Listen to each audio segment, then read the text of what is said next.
Welcome back. So, we talked about last week or the week before how I kind of wanted to watch over like the base building videos and stuff and see if I can find any extra details. That's what I kind of want to do real quick. But I'm not going to do all of Citizen Con cuz it'd just take forever. I'm talking about 2 days of nonsense. But I want to focus on like the wordage that people use, but I also want to look at some stuff from like last year's Citizen Con because they had the 20 or the 2953 base building stuff as well.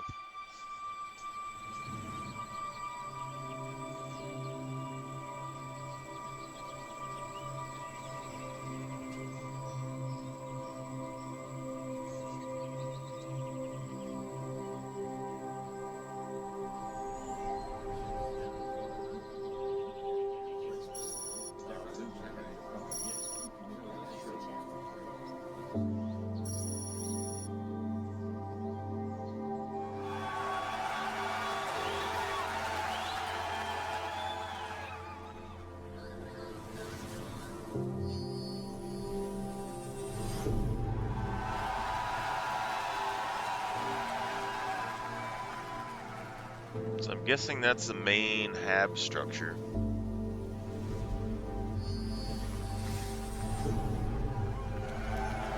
Vehicle garage.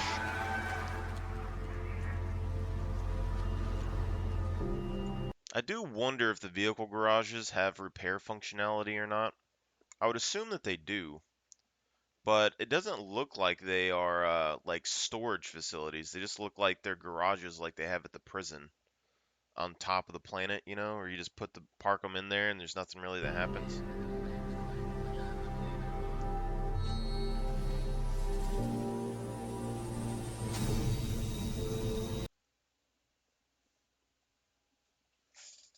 Now, this looks like potentially the small laser, the small mining laser. Like if we're looking at like what they showed us this year at CitizenCon, they had a large mining laser that had 3 mining heads and it was bigger than this. So I'm assuming this is the small version. And we can see like right now we're not able to break down trees or anything yet. This base is inside of a tree line.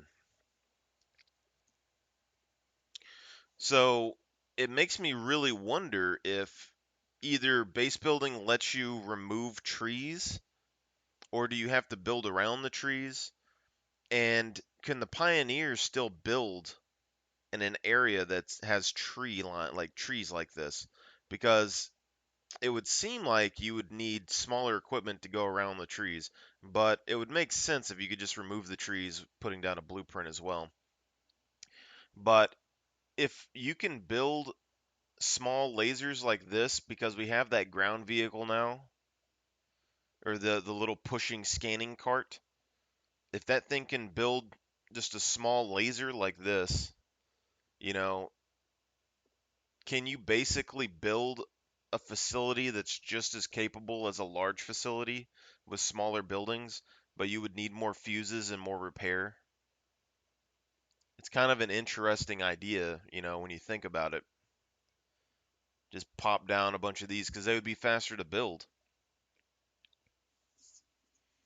They said that medium buildings, the medium base that we saw, we could do in one play session, and large bases would take more time. So you're looking at probably a couple of play sessions, I guess, or probably a couple of days. A small laser would probably be, very quick to put down, but who knows what the mining, like the extraction rate is. But if you could put down 3 or 4 of them, like so you have 4 of those little bitty vehicles, because you could pile. I mean, if we're talking about the hand carts, you could pile 16 of those hand carts or something like in a Carrack probably. Just go out here and pop out 16 mining lasers in like 3 seconds.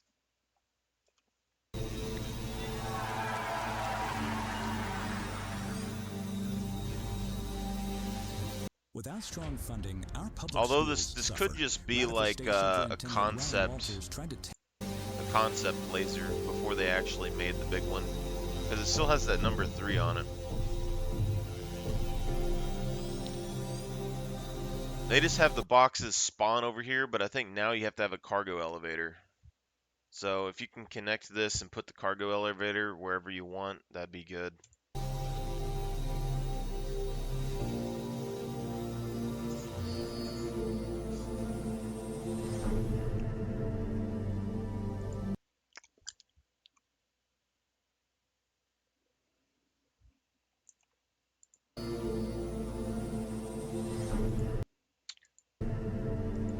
What is that? It has an antenna on it. Is this like a radar?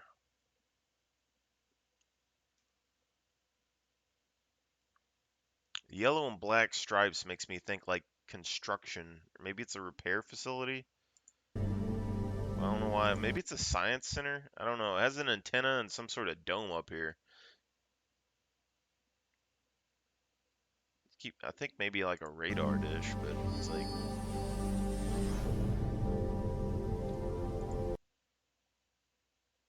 solar panels.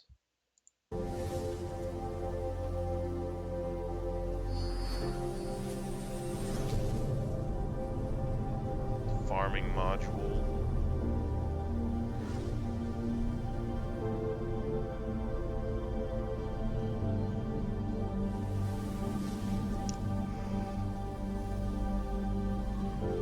I don't think we saw a farming module during this last CitizenCon. We might have. But that's an interesting idea. I don't know exactly how this would work with like how do you get is there a stair that goes up here? Is there like a central elevator that just brings you to each level and you just collect it?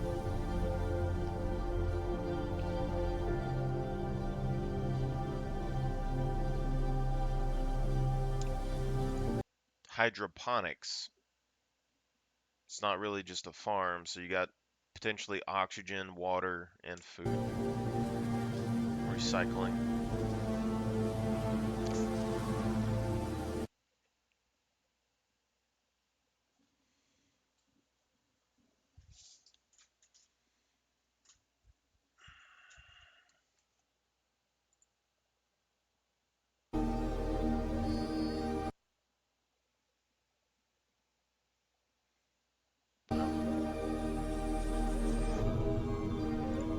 See this a medical center?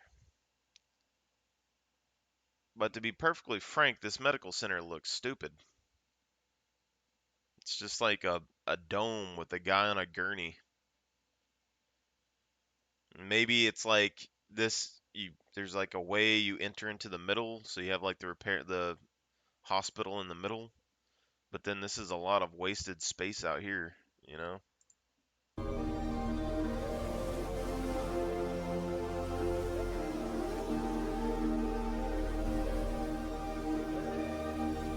Still don't know what that is.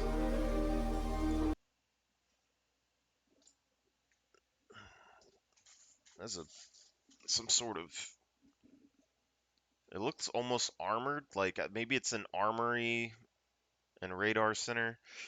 But honestly, I don't know if they realize like how much base building could change the game in general, not just like oh no, the base building's gonna like make the game crazy. Just I think base building could potentially hurt their funding when it comes to the game because as soon as you're able to build structures like this, you don't necessarily need a medical ship or anything anymore because you can build a medical, area, You just build your base.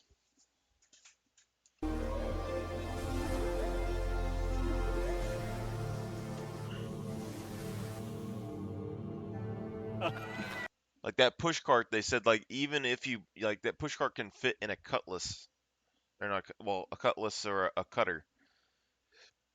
It can fit in a starting ship, and if you can build a medical area or something on that, then that's a big boom.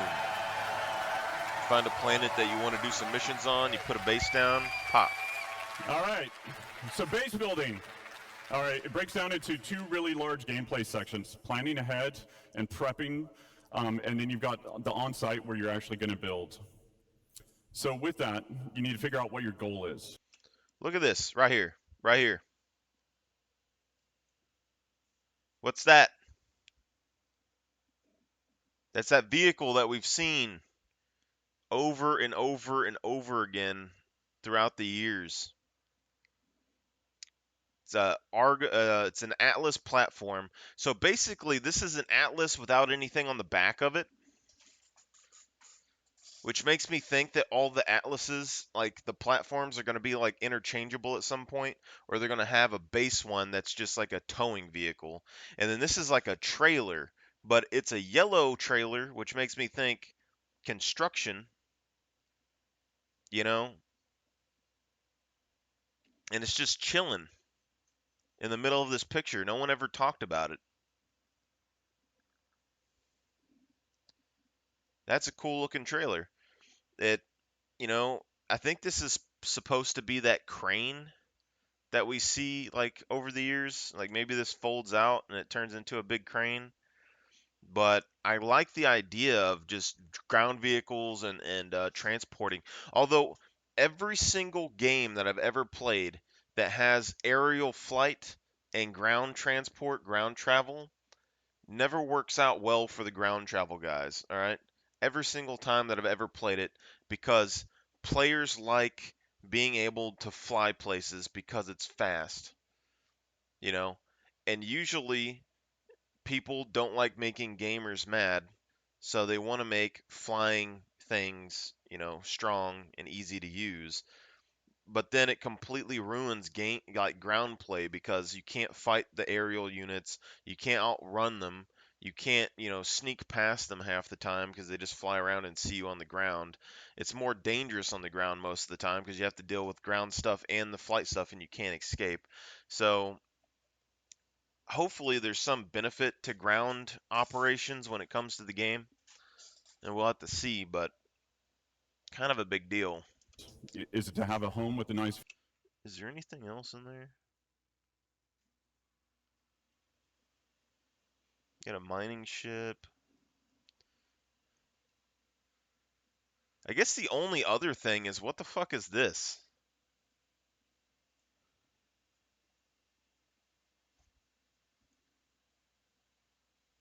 This is a ship. It looks like a flying fish.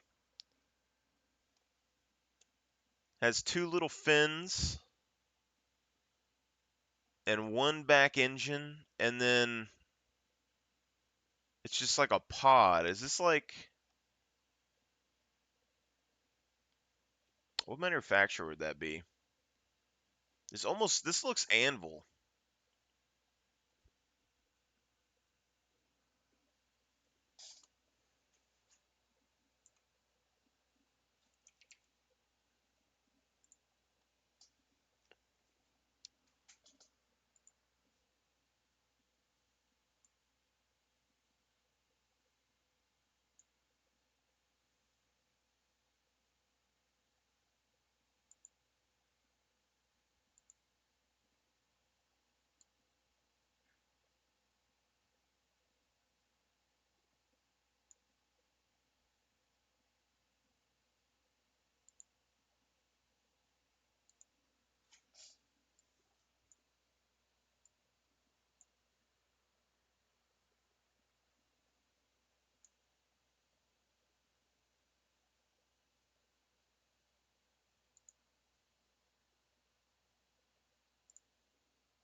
Well, that's not good.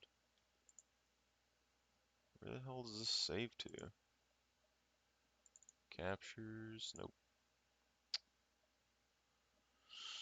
Nope, indeed. Where does it go? Let's see, file, save as, Anvil construction,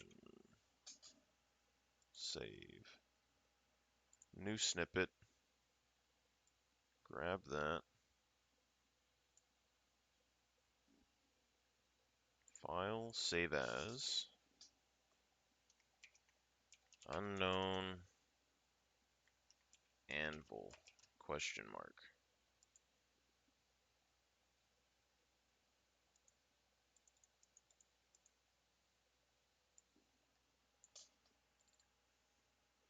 So it's not under saved pictures, it's not under screenshots, it's not under camera roll.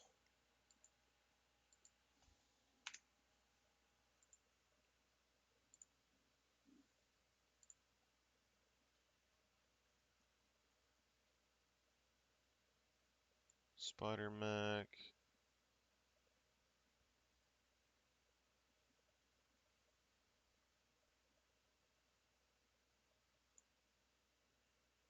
Pictures.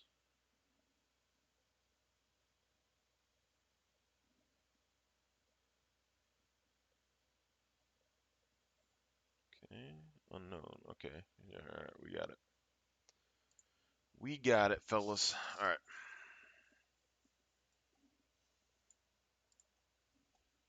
View and relax? Is it to have a trading post where you want to create and sell items? Is it to gather resources available and move on to the next area? Or is it to be off grid and be completely self-sufficient? So with that, with your prep and everything like that, we've got blueprints. So the recipes, everything in the game is fabricated from a blueprint. Players acquire blueprints via reputation rewards, missions, or rare NPCs. With any blueprint, you can actually do research on it and then create different variations. With materials, ranging from the common to ultra.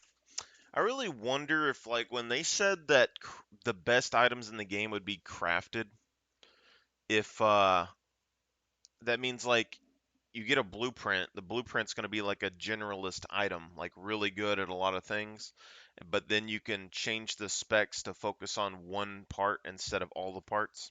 Rare, you might find them at the local shop or have to travel around the universe to collect them. Unrefined, refined, simple materials, or even complex components will all go into the fabrication. With this, then you got location, location, location. First area is high security, so you must purchase the land. The base is actually invulnerable because the planetary shield tech. A security will show up to protect it as well.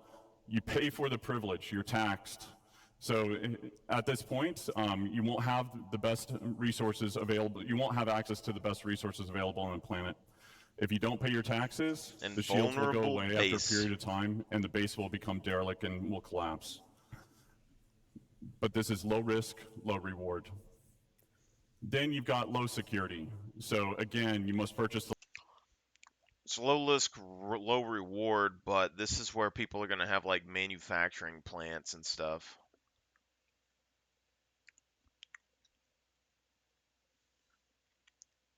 Because it's where you would have like a refinery. And you bring your goods here, you refine it in a safe area, and then you ship it back out to sell or whatever. The land. It's owned by an independent corp, gang, or faction.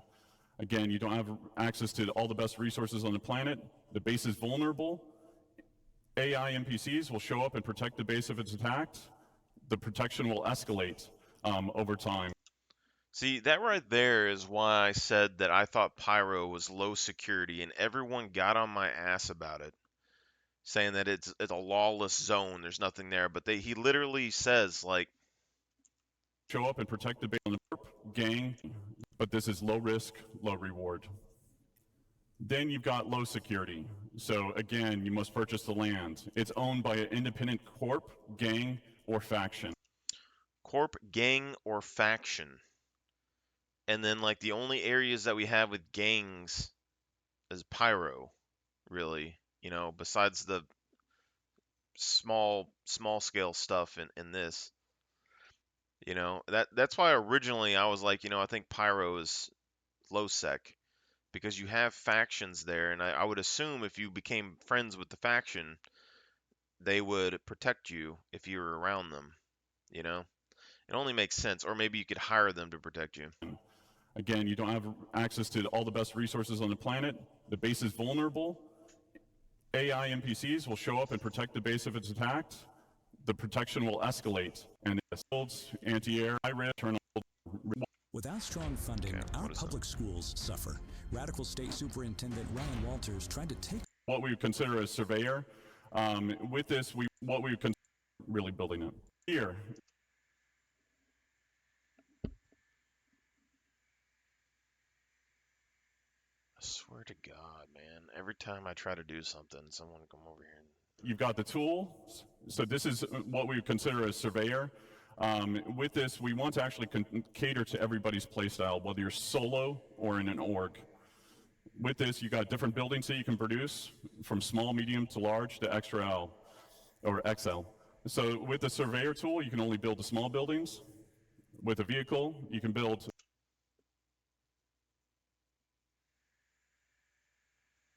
Okay, I see what's going on. See, this is the atlas here with the things, and then this is the trailer part.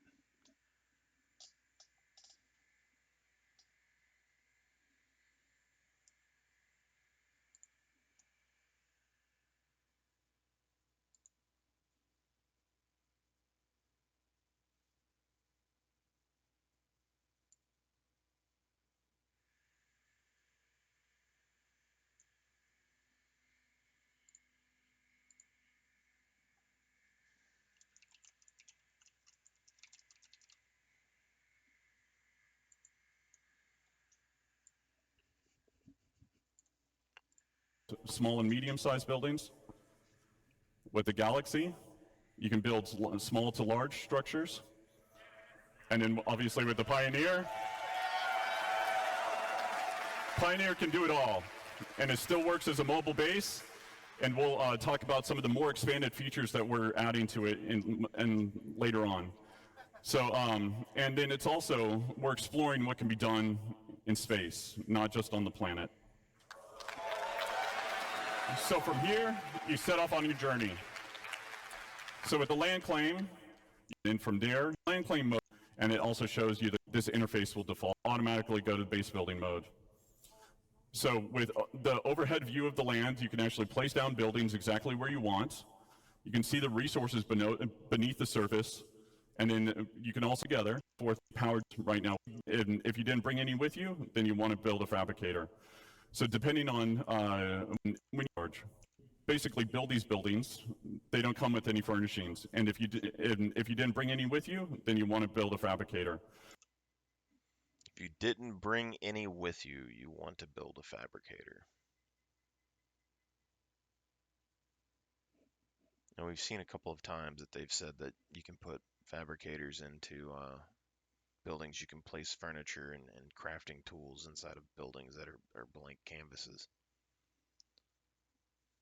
So depending on what you want to build, there's different sizes of them that support buildings from decorations, armor, weapons, components, and even ships.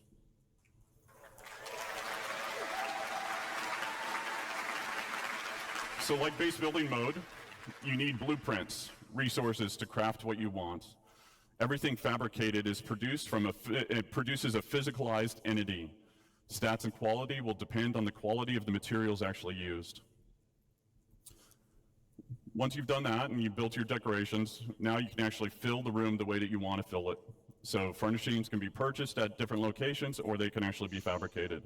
You can do that via first person or in a dedicated mode in the surveyor's tool. With that, you've got different types of buildings. So you've got utility style, which would be garages, freight elevators, landing pads, storefronts. And then you've got extractors. So with extractors, utility style, which would be garages, freight elevators, landing pads, storefronts. And then you've got extractors. So with extractors, we want to make sure that nothing in regards to You see the tower in the distance? That's that tower over here.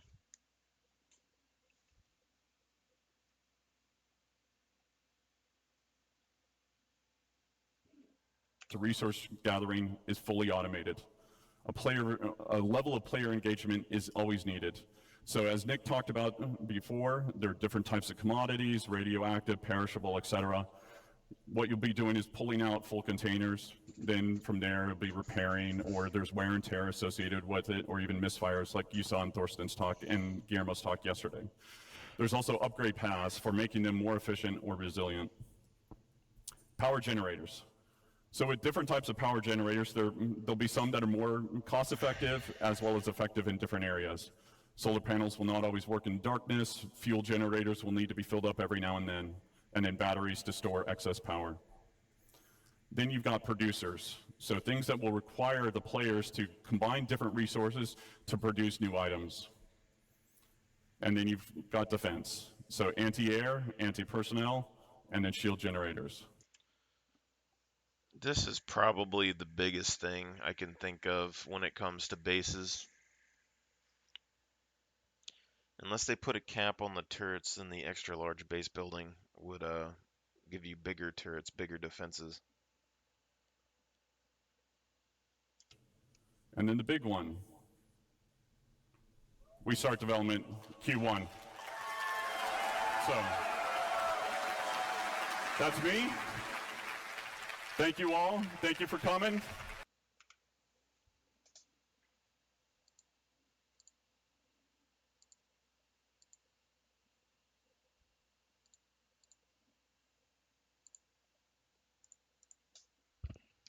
Alright, now this video.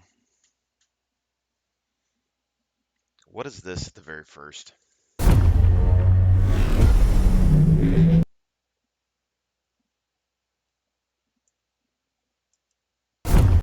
No one's talked about this.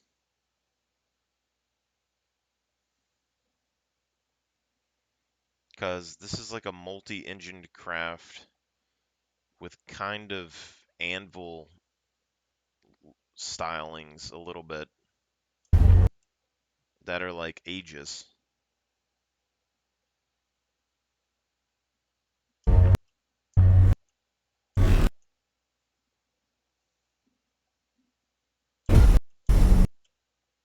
And then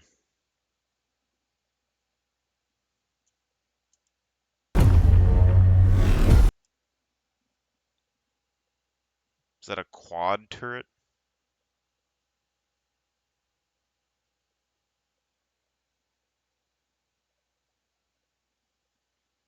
This looks like the engine. Maybe this is like a cutter? Cutter steel? I don't know, because this kind of looks like a cutter engine. And then this would be where the fuel tank and stuff is. Or no, maybe that isn't an engine. Might be something in the background, but it has that kind of shape going on here that the cutter has. And then this is just a big old ship.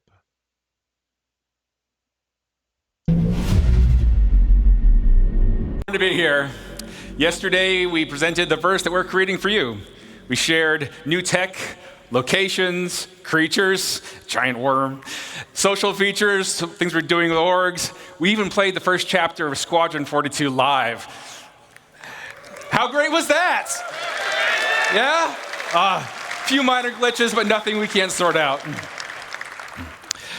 So today, we got something just as exciting to talk about. But instead of focusing on what we're creating for you, we want to show you the world that you can build. With crafting, we're going to give you the tools to create your own loot, to build your own home. Crafting will fundamentally change not only how you play the game,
for play the game. Why should you be?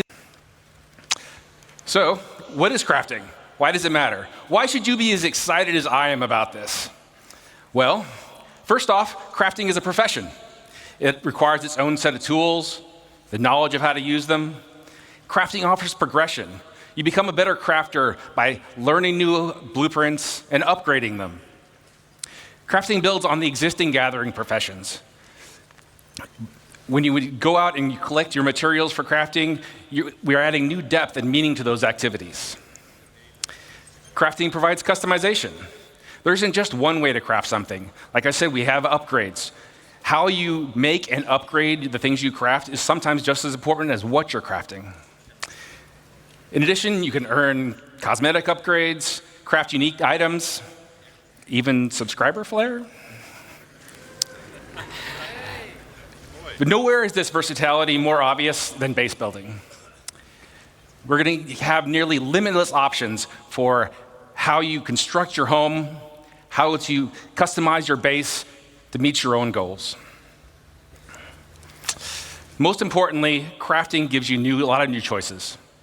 The choices will impact your goals in the game, your interactions with other players, and eventually how you see the game itself. So where do we get started with crafting? Well, you can't craft without materials. Luckily, we've got a lot of ways to gather resources in the game. And crafting is designed to complement and expand on all of these existing gathering professions, as well as future additions. Let's take a closer look at mining as an example. We've got hand mining and vehicle mining and ship mining. That's a lot of mining. But with crafting, we're going to introduce a lot of materials. So there's not just more to mine, but we're also going to specialize. So for instance, each type of mining will have its own unique materials to gather.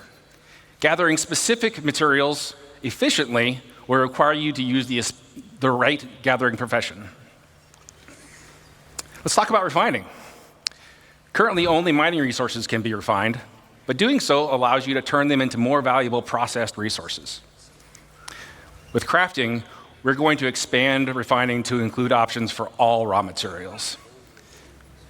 In addition to expanding the variety of materials you can gather, refining lets you create processed materials that you're going to need to craft your upgraded blueprints. So now that you've gathered all these materials, what do you do with them? Currently, your only options in the game really are to sell them to a shop or maybe complete a contract. Adding crafting into the game radically changes your options. You can still mine, refine, and sell your resources, but now you have the option to make valuable and unique items, weapons.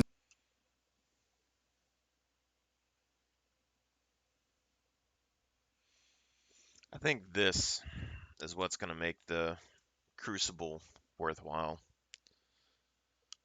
If you have to manually put in these fabricators, all you'd have to do is be able to build size 2, size 3 fabricated parts and machines like this, and then the Crucible becomes a production ship, sort of.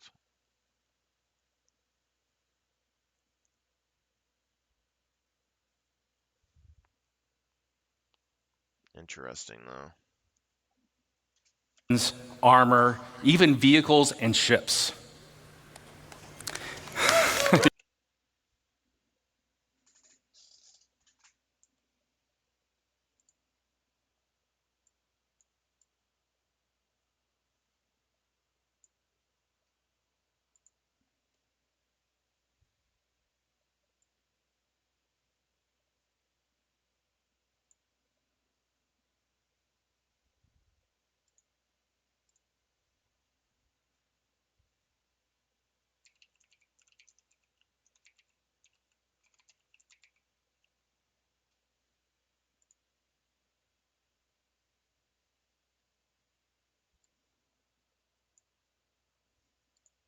Right?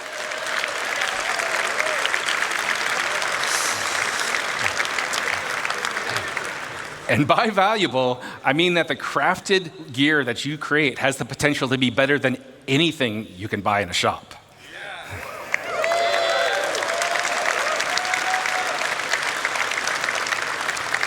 But crafting just isn't in with shiny new gear. Think much bigger. Crafting enables you to build your own home among the stars.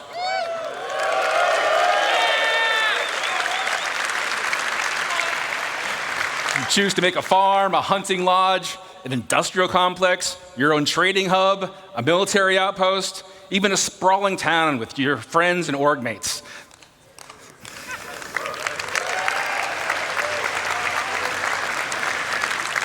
Got a lot here, but it's all optional.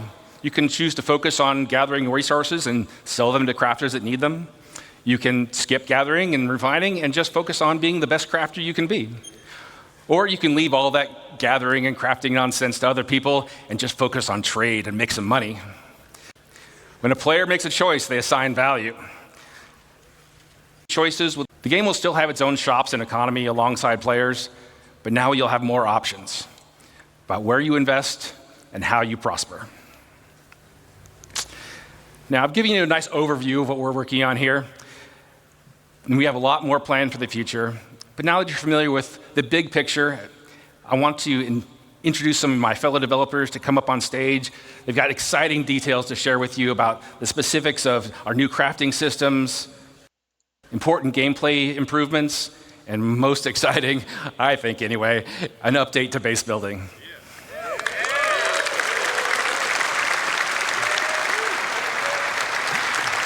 To start things off, please welcome Jacob Taylor to the stage.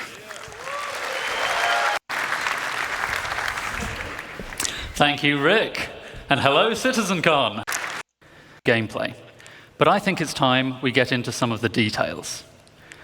I'm going to tell you about the new game mechanics we're introducing, starting with blueprints.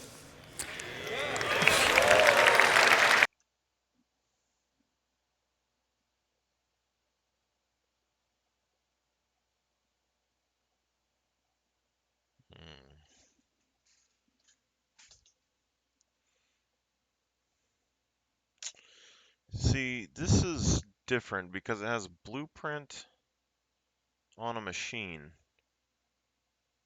like a server machine. They said that it couldn't be stolen, but I wonder if people can copy your stuff.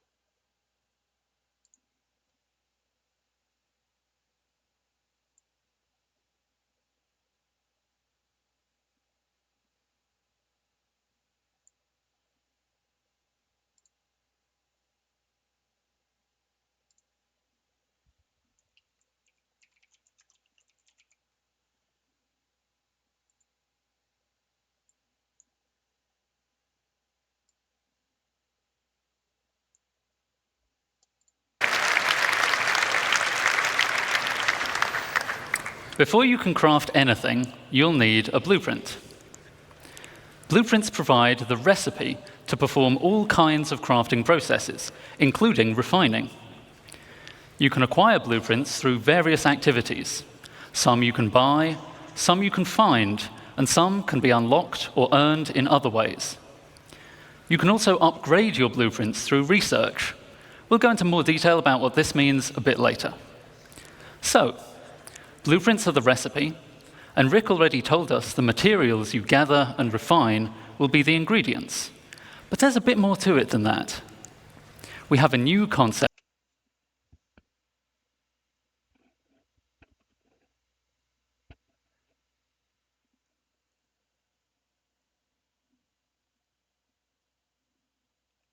for materials: material quality.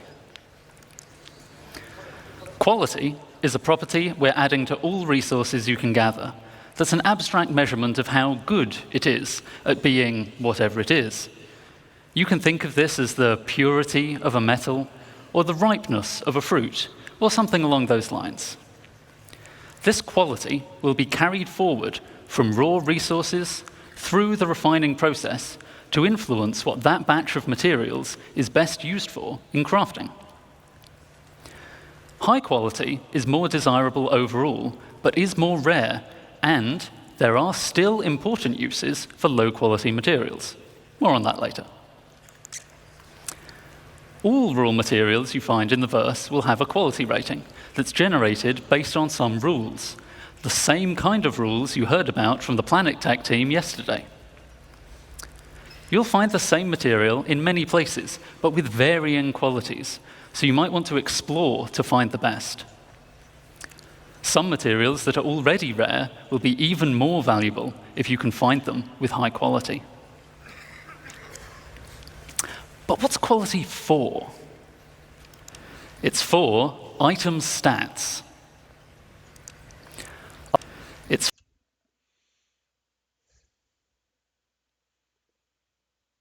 Item stats, but they also show a missile here. So I would assume ammo, guns, missiles, all of that could be affected.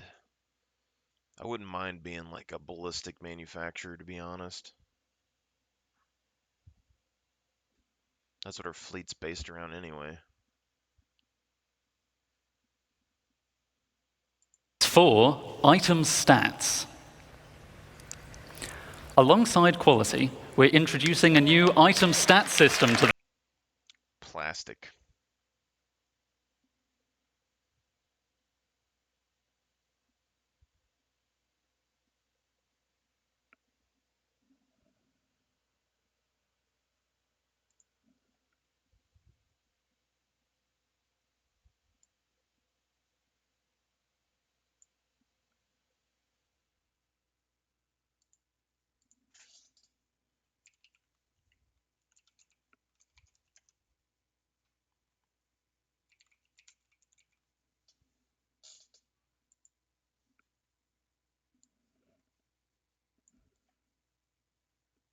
game.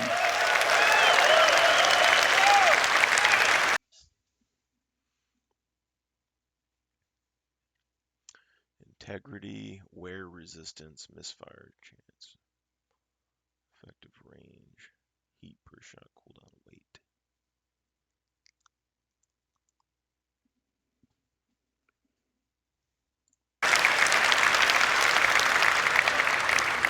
This will allow relevant properties of craftable items to be affected by the quality of materials used to craft them.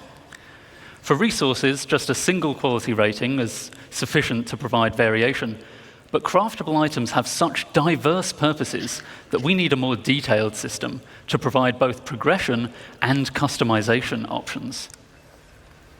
We aim to have meaningful item stats for all craftable items, but some examples would be the damage and fire rate of a gun, the wear resistance of a ship component, or even the satiation provided by eating a hot dog. Or even the fire rate of a gun, the wear of a dog.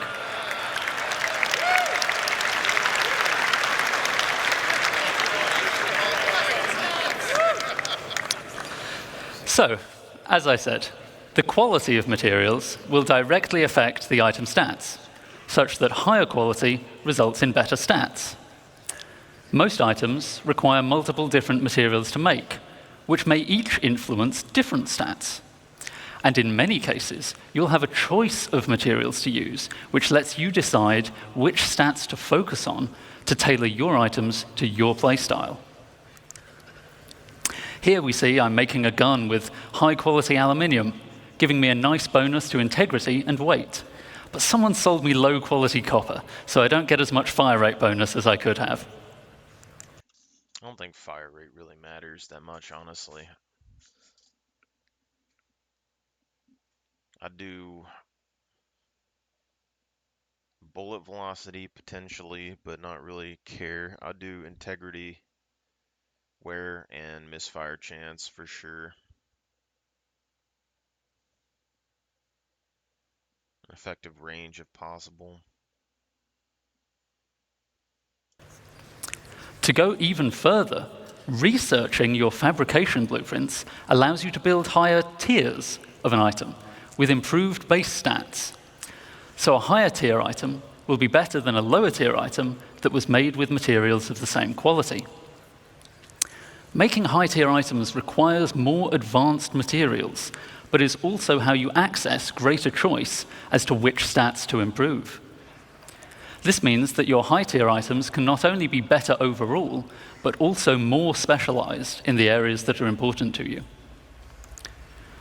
Most items will have tiers 1 to 3, with tier 1 being the most basic version of the item, and tier 3 being a highly advanced version made with appropriately impressive materials.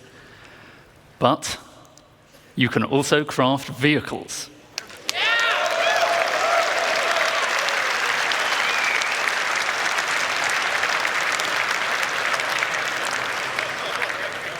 And vehicles are so important that they will go up to tier 5, providing a way for you to really invest in making your favorite vehicles excel. Of course, many of you have already bought your favorite vehicles, so you don't really need to make them from scratch, right? Or maybe you've pirated, salvaged, or otherwise commandeered a vehicle. Not to worry, you can still benefit from crafting by using an upgrade blueprint to increase the tier of an existing vehicle, including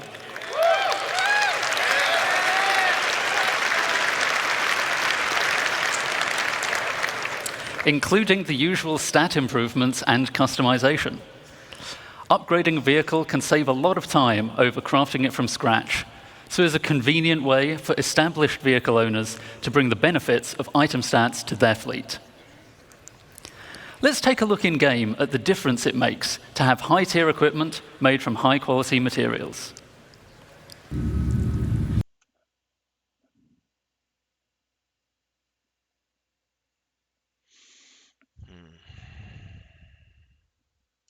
See how the recoil is reduced on our high-tier gun. The spooling is faster on a high-tier quantum drive.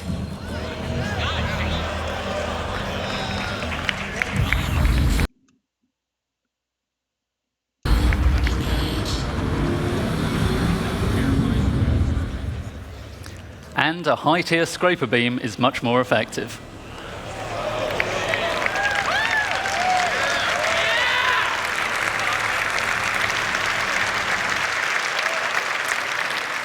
So, that's an overview of crafting's key game mechanics.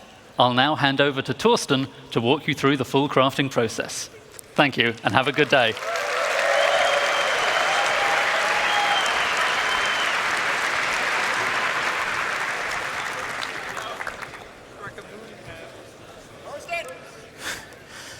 Thank you, Jacob. Hi, I'm Torsten, lead system designer of the CGP system design team.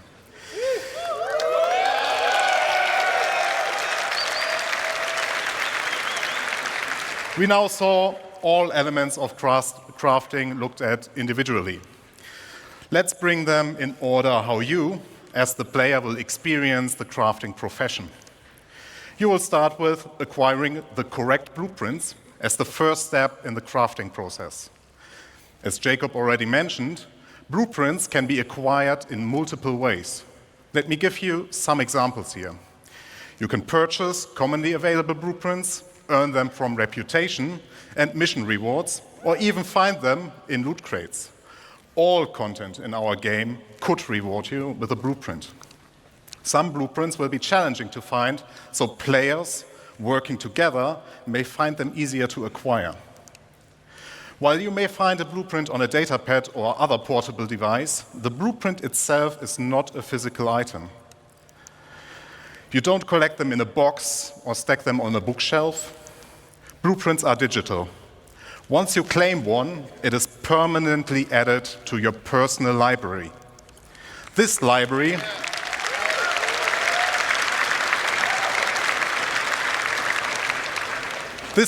is persistent to your character, and every blueprint you claim is yours forever.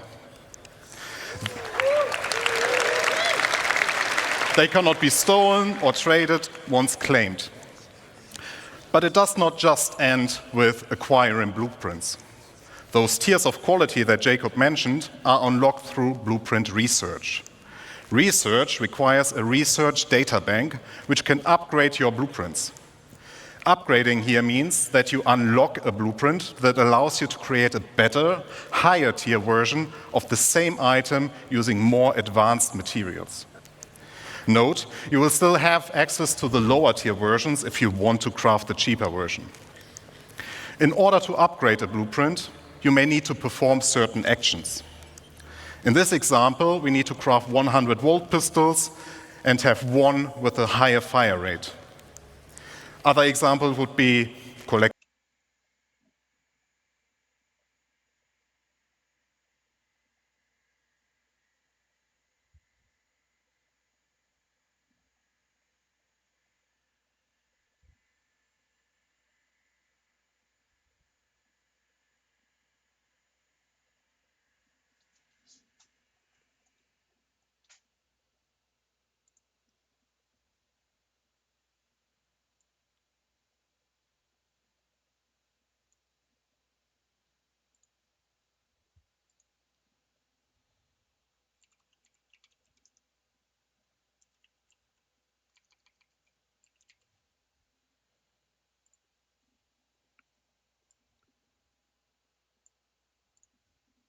resources, complete missions, or acquire research data from the Science Guild. Research is time-intensive, in addition to the action requirements. It will take time for the research data bank to process your research data and unlock the upgrade. You are also limited in how many research projects you can pursue at once. Said the research time for that pistol was 4 days. Now that you have your blueprint and you decided what to craft, you also know what resources to look for. Every blueprint you find will have unique requirements in their resource needs. It will not just be, you need iron. We want to make use of the professions we have to meaningfully involve them in the crafting process. Especially for the more advanced blueprints, you can expect that it will require materials from multiple sources. And, as already mentioned by Jacob, pay attention to the quality. If you want to have the perfect item, you also need the best quality. Here, the best way to find the best resources is to get out and explore the world. If you want to find the best hidden materials, then you get yourself a top quality radar. Once you collected the raw materials, the next step is refining them. Refining, like crafting, requires blueprints. Refining blueprints take primary, secondary, and catalyst materials and produce refined materials. The rule is very simple. The quality of the primary raw material defines the quality of the refined material. The secondary material you put in has an impact on the quantity and the time the refining process will take. An optional catalyst can speed up the process further. Let me give you a simple example. If you want high-quality steel, you need to put in the best iron you have in the primary slot. You can put any quality coal in the secondary slot without affecting the quality of the steel. But the quality of the coal will influence how much of it you need to produce steel. As an example, if you put in low-quality coal, you might require 4 SCU of coal versus high-quality coal that only requires 2 SCU. This is one of the important use cases for low-quality materials that Jacob mentioned. You can use refining stations in the world as they will be converted to this new process. You can build your own refineries for yourself, you can get your org to help you out, or you can simply trade. We are reaching the final step. You got the blueprints, you get the item you want. And this item can be anything. You will be able to craft anything from FPS equipment to vehicle components, even entire vehicles and buildings. You just need access to the relevant crafting machine.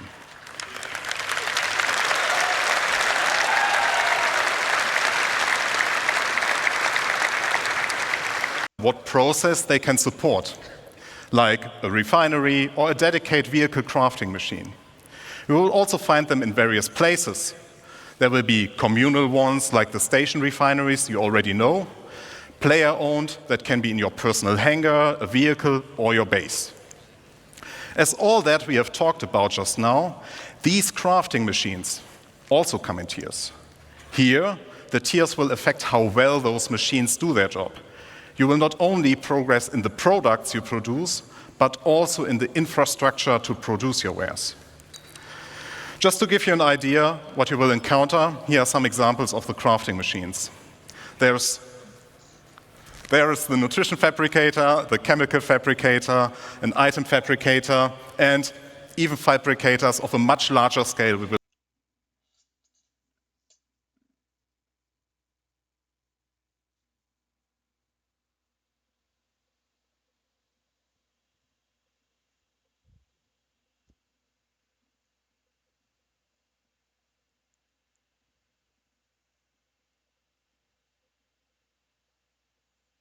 Chemical, nutrition, item fabricator.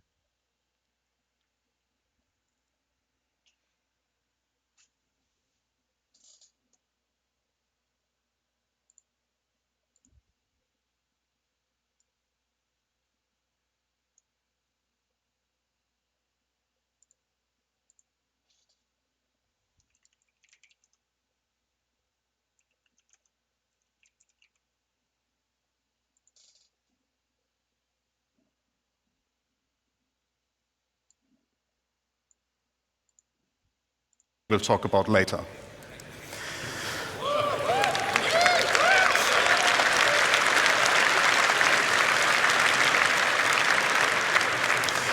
Talking about scale, I would like to talk about the future of crafting and the scale it will have in the game that you all know, and how it will change the game moving forward. As you all know, we have a lot of items in the game, and they all require their own unique blueprints. That means our aim is to have more than 1,000 blueprints that include the creation and the refining blueprints. And each of those can be researched to unlock tier upgrades up to tier 3 or tier 5. That's a lot of blueprints. And it will surely take a lot of time to unlock everything. So I, personally, recommend that you, as the crafter you are, focus on a specific field first and extend your knowledge from there. Collaborate and coordinate with your friends and fellow players. If you're part of a group, we invite you to share responsibilities with your org mates. Maybe you will be the FPS crafter while your friend is a ship crafter.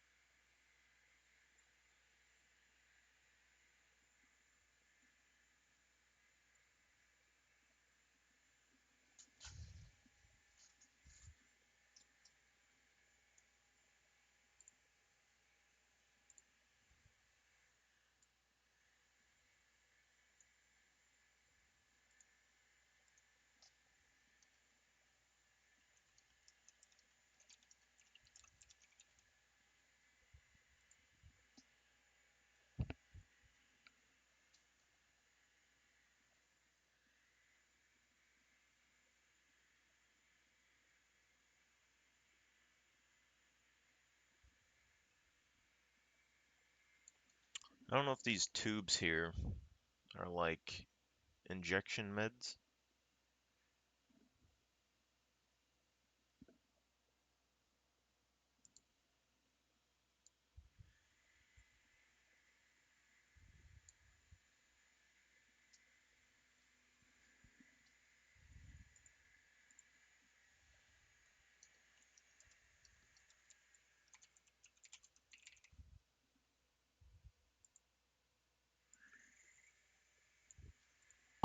But they know a ship component crafter specialist. There's a lot of content, and it will continue to grow over time. You are free to be a generalist crafter, a specialist, or something in between. Pick the blueprints you care about and be the best. Have an exotic shield generator that no one else has the blueprint for but you. Help others and earn credits while doing so. It is a real profession in the game that will benefit from your dedication and attention. As you can tell, crafting will have a huge impact on everything in the game. Even if you do not want to get actively involved, at some point you will stumble over a weapon that got crafted by someone else and you will be using it. People will start selling their crafting goods or the refined materials or even the raw materials for the sole purpose of fulfilling the demand created by crafting. Players like you can become well-known specialists that are sought out to get certain things crafted from. With the ever-expanding game we all love, we will continuously expand our crafting to offer you long-term progression that involves the entirety of our game. And you might have guessed it already, but there's one more thing that crafting is the foundation of, and that is base building.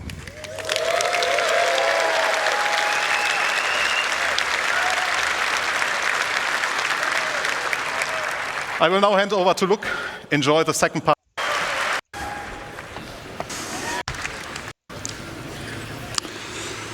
Who is excited to environment artist on base building structures? Now that we have an understanding of the fundamentals of how crafting, until now, everything in the game we made for you. From here on, we will give you the tools to build your own stories, your own homes, and truly make the universe yours. Join me on a journey on building our own habitable home on Pyro. Keep in mind that the following footage is work in progress, including its UI, design, and visuals. And we're super excited to share this with you.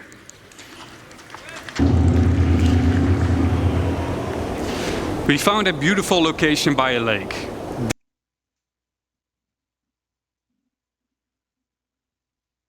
This is where we'll build ourselves a home. To do so, we need some resources and the construction graph card.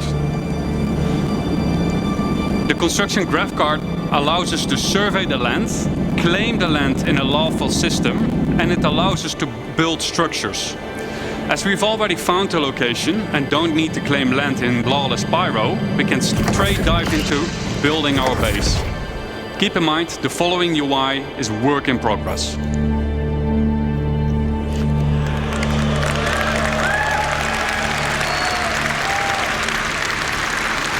A survey drone that deploys from the top of the card gives us a controllable augmented view of the land.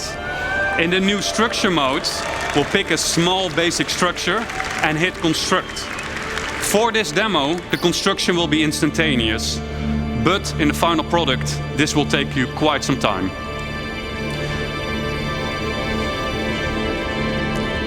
We've done it.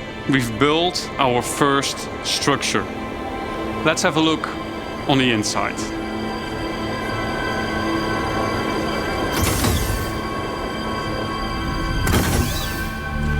As we walk into the small basic structure, we see an empty interior that is dimly lit. It's up to us to define what we will use this space for. In our case, we will want to make it into a home.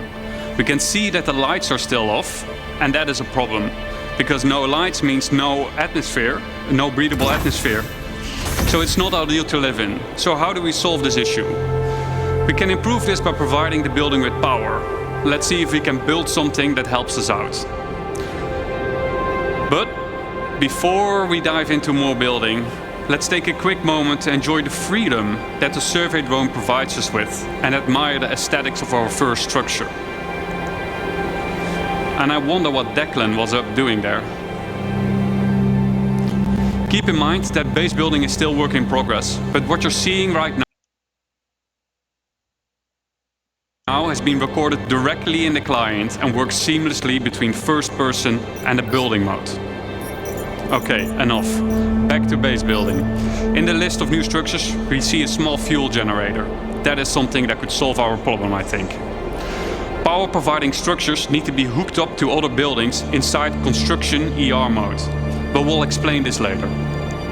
The fuel generator is one of several structures that provides power, each with their own benefit and drawbacks.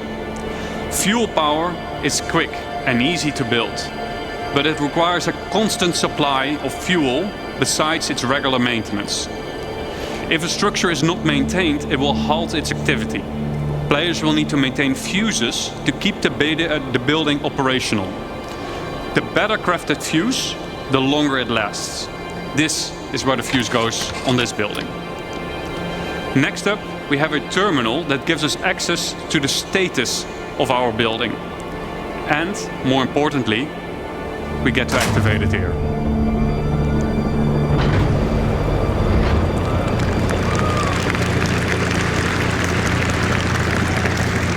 That should do it.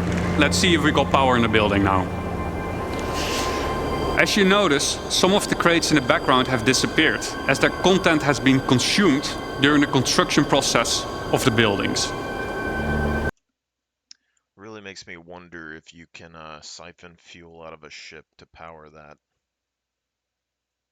Like if you have a hydrogen scoop, could you just set on a planet's surface and produce fuel with your ship for your base?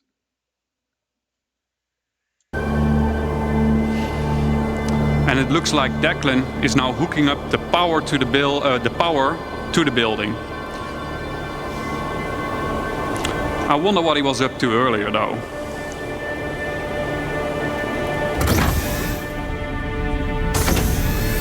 Wow, Declan has been busy decorating the place.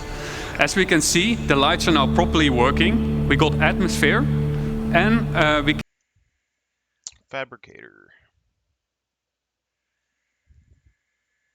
can start to use the item fabricator now that there is power. Always handy in case we need a fuse. Let's have a quick look at what we've done so far. We've decorated the place. We made it our own little home. Decorated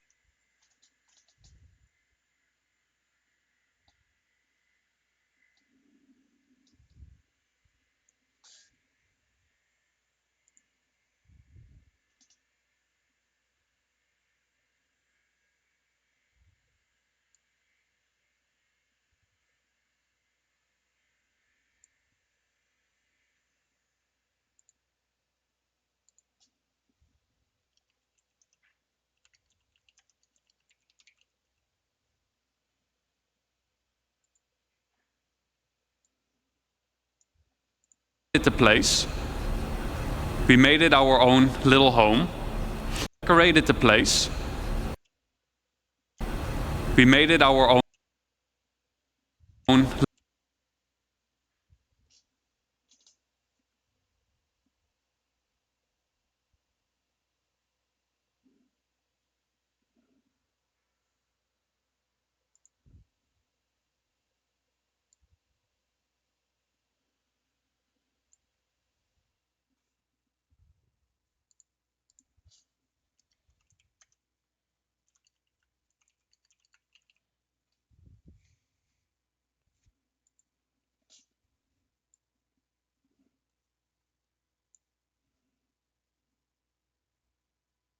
little home. We hooked it up with power. I would say we have a place that we can live in.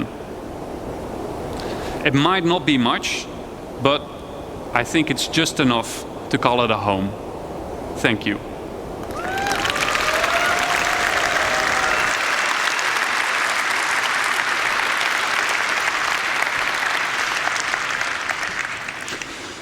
Now that we have a rough understanding of how base building works, let's dive into some of the specifics of what we just saw.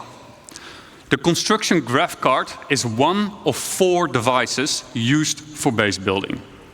The graph card is a mobile device that lets you construct a variety of small structures and has been designed specifically to fit into the smallest ships, like the Drake cutter.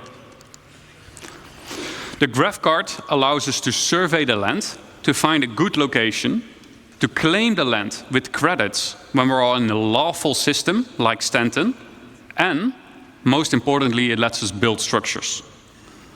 To use the graph card, we will first need to deploy it. Once deployed, we see 2 small construction zones inside the card, and the interactive screen gets revealed to us. From here, we can deploy the survey drone from the extended top part of the card. This survey drone gives us a bird's-eye view of the surrounding area using augmented reality mode, ER mode for short. Let's have a look at some UI concepts of how this augmented reality mode will look like. Here's a concept of construction ER. From here, we get a more detailed view of the land. Where can and can't I settle? For an example, inside a nature reserve, construction will be prohibited. Are nearby areas flat enough to place my structures on? Are there any underground extraction deposits nearby? And if so, what are their quality and quantity? Let's say we found a good place to start building our base. Then next up, we need to find a good place for our first structure. On the left-hand side, we can see that we're now in structure creation mode. Underneath that, there is a list of structures that we can build. Once you have chosen a structure, you'll drag it onto the terrain, that will be shown then as a physicalized hologram. From here, you can move and rotate to find the perfect position for your structure. Now that we have chosen a position for our structure, we will need to supply it with crafting materials.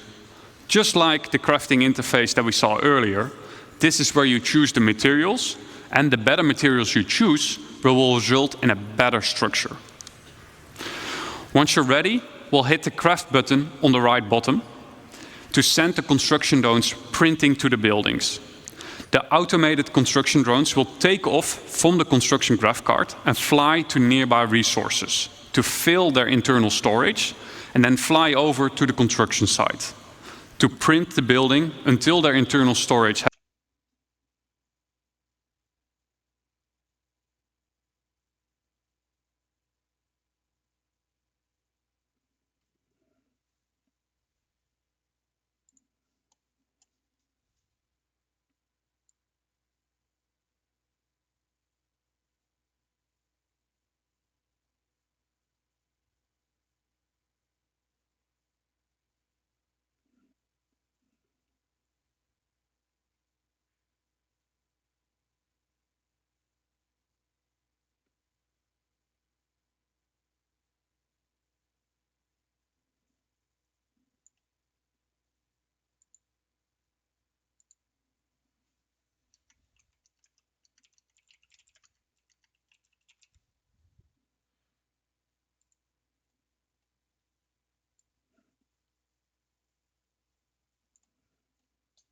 has been depleted. The construction drone then repeats the loop by filling its internal storage again by nearby resources. Printing buildings will take some time. Keep the construction supplied so that you don't delay the process any further. Let's say our building did just finish printing, then what? Then we need power. We need to power the building. All structures will have an unpowered and a powered state that we can manage inside the resource manager. To provide structures with power, we can easily link generators to structures that need power in the resource management menu within Construction ER. We can also link multiple buildings together. And we can assess the power consumption and shortage of, inside this resource management screen.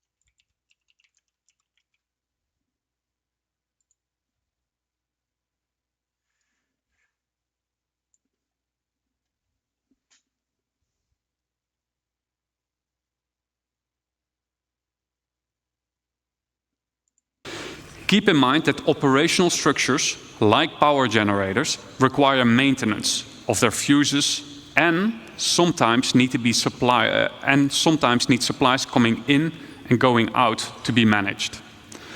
Now that we have a structure and power, what can we do next? Then we can actually upgrade our structure. Structures can be upgraded from tier 1 till tier 3. The better material you provide, the better the improvement will be. Just like Jacob and Thorsten explained in the crafting presentation. Tier upgrades can, for example, improve the structural integrity of the building or make its resource consumption more efficient. To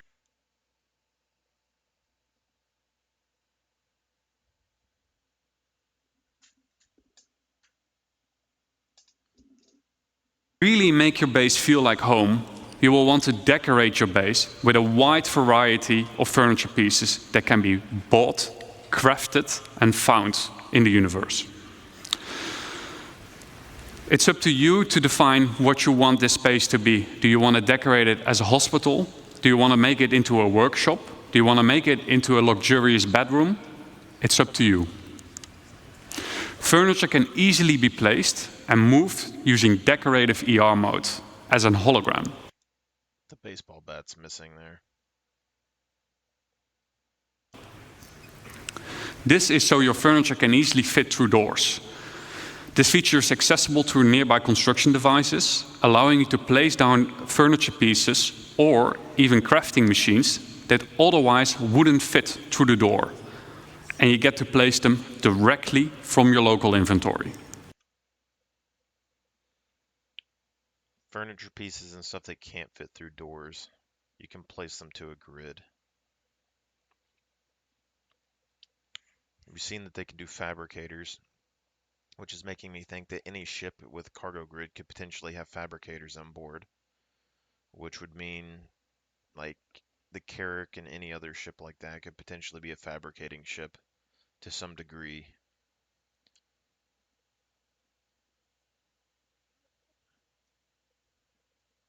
And we've seen hospital beds and things like that as well. The less trusted among you, or anyone settling in Pyro for that matter, may want to mag-lock their furniture into place, so that only you and your friends get to rearrange your decorations.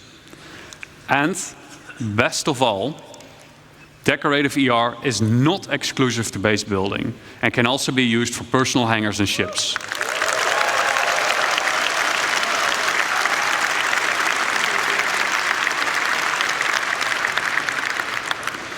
To recap, what are the essentials for any base? 1. Come prepared, bring the right resources and a construction device with you. 2. Use the resource manager, power generators to make your base habitable and functional. And maintain your base with resources and by replacing out worn fuses. What we saw as well is that they have small, medium, and large buildings, but then they also have tiers of buildings in those sizes, which is interesting. And 3, personalize your base, personal hangar, and base building. We'll explore how you can go and make more than just a home. But before I hand you over to Declan, the designer behind base building, I'd like to say a quick thank you for those who made this presentation possible. So a quick thank you. Designer cabinet staff. So we're going to set ourselves a goal before we do a video, and we're going to create a base that's capable of crafting something that's bigger than the item fabricator. So to kick us off, called in the help of a friend who has a specialized, not yet revealed base building vehicle, and he's built as this. It is the construction hub. This has 4 specialized, not yet revealed base building vehicle. Potentially the anvil vehicle. 4 automated drones compared to the Gravcarts 2. They can build small, medium, and large buildings. So far, we've only seen small. Automated drones are capable of building 1 structure each simultaneously, so 4 is quite a big advantage.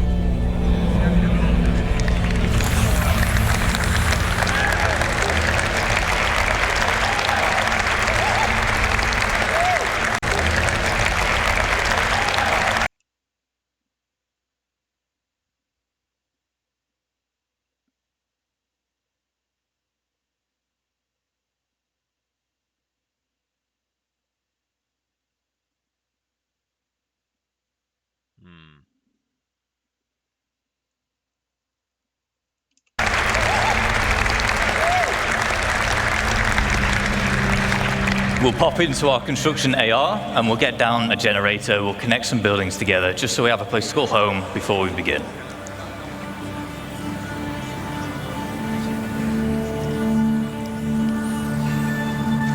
All right, there we go. So we've settled on one of the brand new underground resource deposits, and we're about to exploit it using this. It is our extractors. This particular one is a large solid extractor. We'll also have liquid and gas, depending on which type of deposit that you've settled on. We have our output grid here, where we're getting all the brand new resources up out the ground.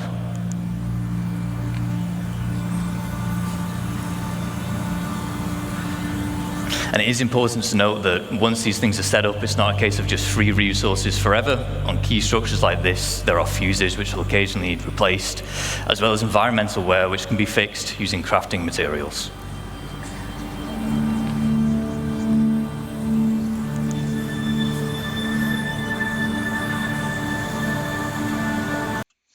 Environmental wear. Which tells me that if you have a bunch of spaceships down here on this planet, eventually they'll get worn down as well. Which is potentially concerning.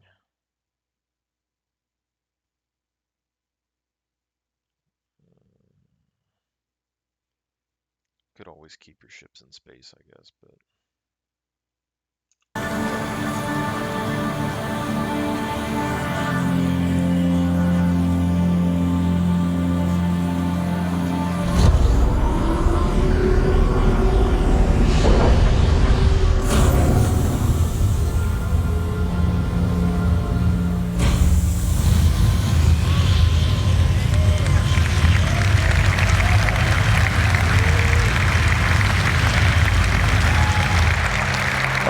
Now we want to turn those raw resources into the more valuable refined materials. We saw the process talked about earlier with Thorsten. Of course we want this, it is our refinery. Once again, there are multiple types here. This one is the large solid matter refinery. We have liquid and gas again, as well as biological, depending on the type of materials that you're using and want to produce. Refinery has input and output grids. For input, as you might expect, it's for the resources which you're going to consume, and then the output is for the resulting refined goods. This is a terminal where you would select which blueprint you want to use, and therefore which type of refining method you want.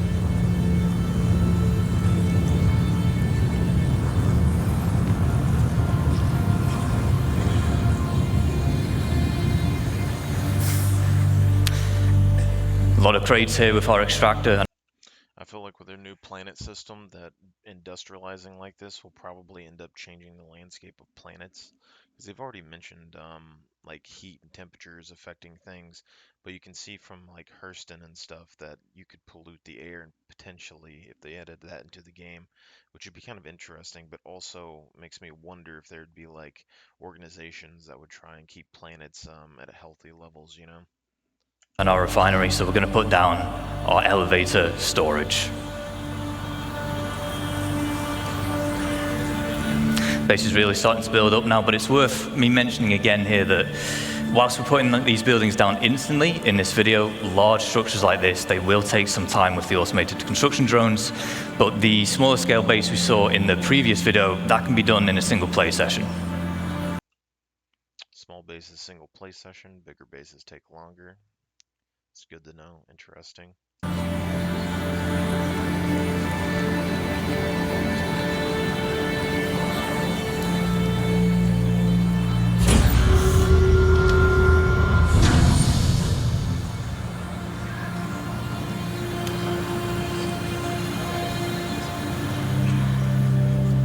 We'll just keep on putting down more extractors because we want as much as that valuable resource out the ground as quick as possible.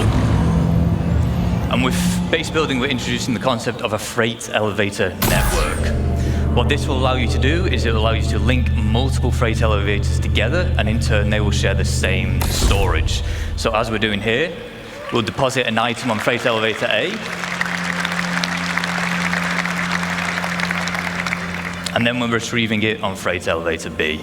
There is a distance limit, but you can daisy chain the elevators together to extend that, and it has to all be contained within the same base.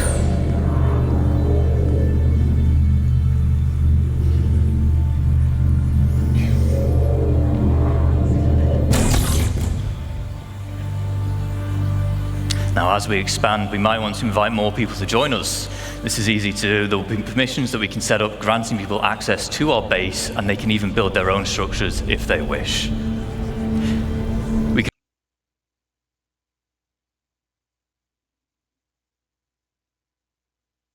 also give them access to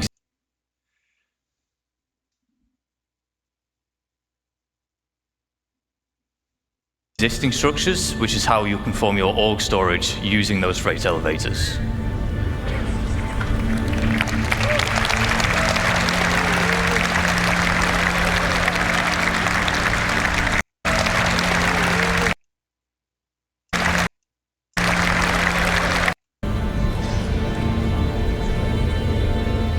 Now, we always want a safe place to store our ships, so the trusty hangar will do.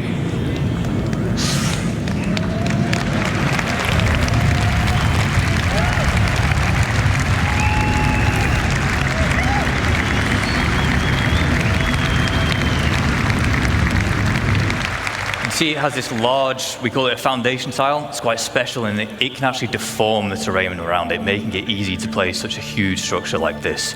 You can also place other buildings on it, so it's easy for making large, sprawling bases. However, there is one final piece of the puzzle that we need to achieve our goal, and it is this, our very own fabrication hangar. This, our very own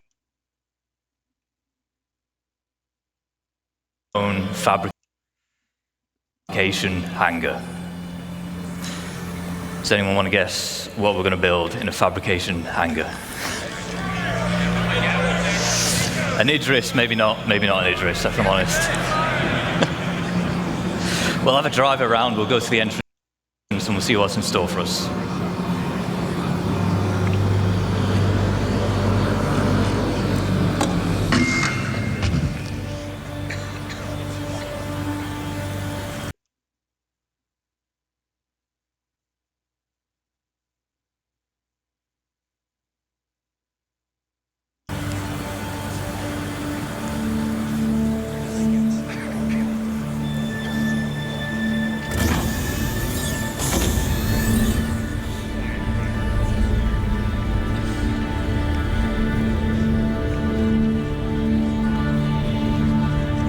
Looks like whatever it is, it's just about finished crafting.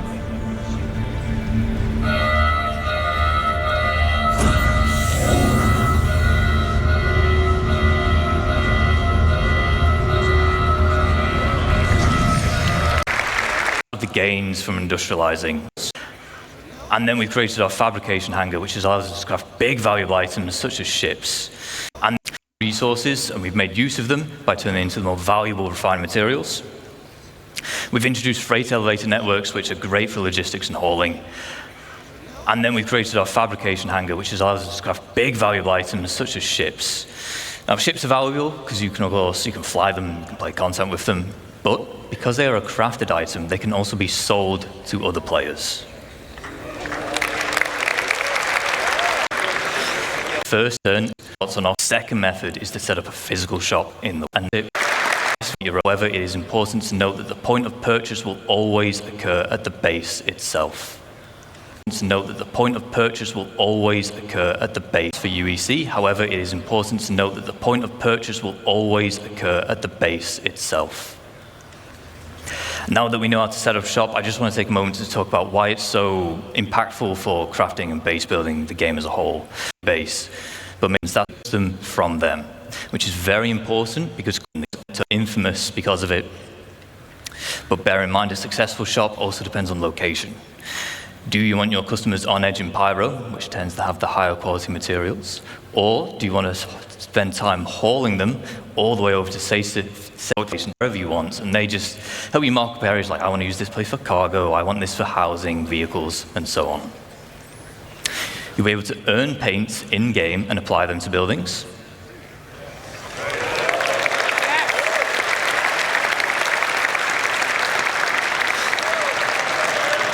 Own custom text, so if you're part of an org, the blue buildings that have your name are definitely yours. We have some forms of base building which are either still in the design phase or early white box, but we want to share some details. First up, we have farming and ranching. Farming, it comes in two general types. We have our low-tech farming and then high-tech. Low-tech consists of you acquiring the seeds, planting them in the appropriate environment. If you remember back to yesterday, the Brave New Worlds, we had soil types and such now. That will play a part. As well as supplying them with nutrients and then just harvesting them when they're grown. High-tech, it's a bit more involved because you've got to make the hydroponic buildings we see here, but in return, you'll be able to grow exclusive strains of plants. Shelter, but in return they will provide you with produce.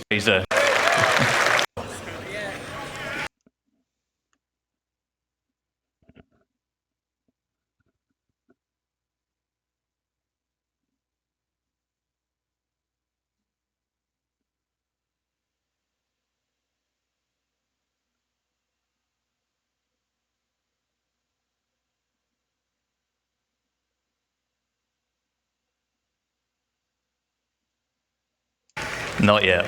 Maybe. No. A few more additional variants of structures which you've seen today.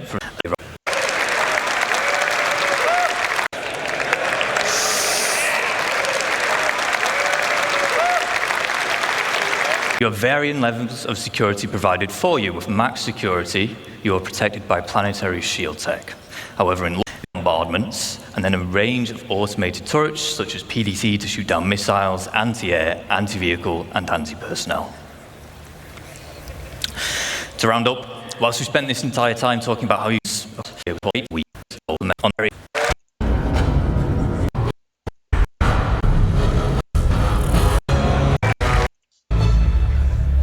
I gotta go, guys. Y'all guys have a good one.